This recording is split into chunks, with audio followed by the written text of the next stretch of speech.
विधवा स्त्री का मुख देखना चाहिए या नहीं। जय श्री कृष्ण मित्रों, स्वागत है एक बार फिर से आप सभी का हमारे YouTube चैनल में। आज का प्रसंग बहुत ही ज्ञानवर्धक एवं महत्वपूर्ण है। तो वीडियो शुरू करने से पहले हम आपसे रिक्वेस्ट करना चाहते हैं, यदि आपने अभी तक हमारा चैनल सब्सक्राइब नहीं किया है तो चैनल को सब्सक्राइब कर दें। और जो दर्शक हमारे चैनल पर नए हैं उनसे रिक्वेस्ट है, हमारे चैनल को सब्सक्राइब करने की कृपा करें, क्योंकि आपका एक सब्सक्राइब हमारे लिए बहुत ही महत्व रखता है। मित्रों, आज का प्रसंग बहुत ही अच्छा है। इस प्रसंग से आपको एक सीख मिलने वाली है। सुबह उठते ही विधवा स्त्री का मुख देखना चाहिए या नहीं। कुछ लोगों के मन में भय उत्पन्न हो जाता है, किसी पुरुष की पत्नी मर जाए तो सुबह उसका मुख देखा जाए। मित्रों, समझना, आज लोगों ने समाज में जो भ्रांतियां उत्पन्न कर रखी हैं वह शिव महापुराण इस भ्रम को मिटाना चाहता है। जिसकी पत्नी मर गई तो सुबह सुबह उसका मुंह देखना चाहिए या नहीं। अरे भाई, वह तो पुरुष है, उसका मुंह देखने में क्या दिक्कत है। पर तुम्हें क्या मालूम है कि उसकी पत्नी मर गई। अगर वह बिंदी लगता, मंगलसूत्र पहनता, मांग भरता तो समझ में आता कि उसकी पत्नी जिंदा है या मर गई। बिंदी भी नहीं है, मंगलसूत्र भी नहीं, मांग भी नहीं है।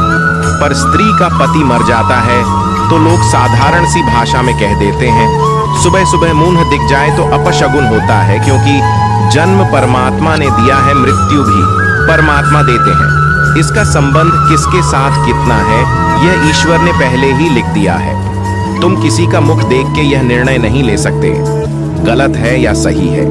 यदि मित्रों इस प्रकार से सुबह सुबह मुख देखने की यह अपशगुन शगुन होता तो मेरे राम जी महाराज, उनके पिताजी दशरथ जी भी स्वर्ग सिधार गए थे तो उनकी 3 पत्नी विधवा हो गई थी। कौशल्या, कैकेयी मैया, सुमित्रा मैया, वह भी तो विधवा हो गई थी। अयोध्या के लोगों ने उनका मुख नहीं देखा था। क्या भगवान श्री राम ने मुंह नहीं देखा था? यह हमारी सोच है, हमारी बुद्धि, हमारे धृष्टता। मैं आपसे निवेदन करूंगा, पापी को पाप नजर आता है, कपटी को कपट नजर आता है, बेईमान को बेईमानी नजर आता है और धर्मात्मा को धर्म नजर आता है, पुण्यात्मा को पुण्य नजर आता है। जिसकी जैसी सोच रहती है सामने वाला व्यक्ति उसको वैसा ही नजर आता है।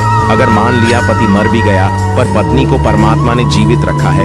क्यों रखा है? कि जाने वाला तक चला गया, परंतु पत्नी जितना दान करेगी, भजन करेगी, पुण्य करेगी, भगवान का स्मरण करेगी।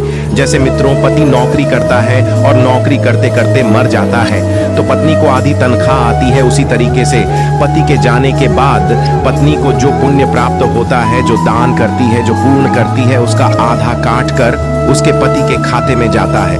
और पत्नी के जाने के बाद जो दान पुण्य पति करता है, सेवा सत्कर्म करता है, उसकी पत्नी के खाते में जाता है। आपको सत्कर्म करने के लिए छोड़ा है, दान करने के लिए, भजन करने के लिए। एकादशी का व्रत करो, शिवरात्रि का व्रत करो, भगवान का भजन, उसका पुण्य आधा उसके खाते में जाता है। यदि आप एक लोटा पानी शिव जी को चढ़ाते हैं तो आधा उसके खाते में जाता है। मित्रों, जब दोनों साथ रहते हैं, पति पत्नी दोनों साथ रहते हैं और साथ पूजन करते हैं और पत्नी व्रत करके बैठी रहती है, तब भले खाते में न जाए। जब एक रह जाता है, और परमात्मा के यहाँ तो लिखा है एक ना एक दिन जाना है, जब एक रह जाता है तो उसका हिस्से का भाग्य उधर चला जाता है। शिवा शिवा कहो, भगवत भक्ति में डूबे रहे। किसी पर आक्षेप लगाना गलत है, यह आपके गुण नहीं है। ऐसा कहाँ लिखा है? कौन कहता है विधवा स्त्री का मुख नहीं देखना चाहिए? इसीलिए यह सब गलत बातें हैं। शिव भक्ति में लीन रहे, शिव का स्मरण करो। जो लोग कहते हैं कि विधवा स्त्री का मुंह नहीं देखना चाहिए, ऐसे लोग दुनिया में भ्रम फैला रखे हैं। तो इन सब बातों को छोड़कर किसी को ठेस नहीं पहुंचाना चाहिए। यदि तुम्हारी वाणी से किसी को ठेस पहुंचती है तो उससे बहुत बड़ा पाप लगता है। तो मित्रों, यह जानकारी आपको कैसी लगी हमें कमेंट करके जरूर बताएं, जिससे इसी प्रकार की वीडियो हम हर रोज आपके लिए लाते रहें। मित्रों, यदि आपने अभी तक हमारा चैनल सब्सक्राइब नहीं किया है, चैनल को सब्सक्राइब करने की कृपा करें और वीडियो को लाइक करके दोस्तों में शेयर कर दें।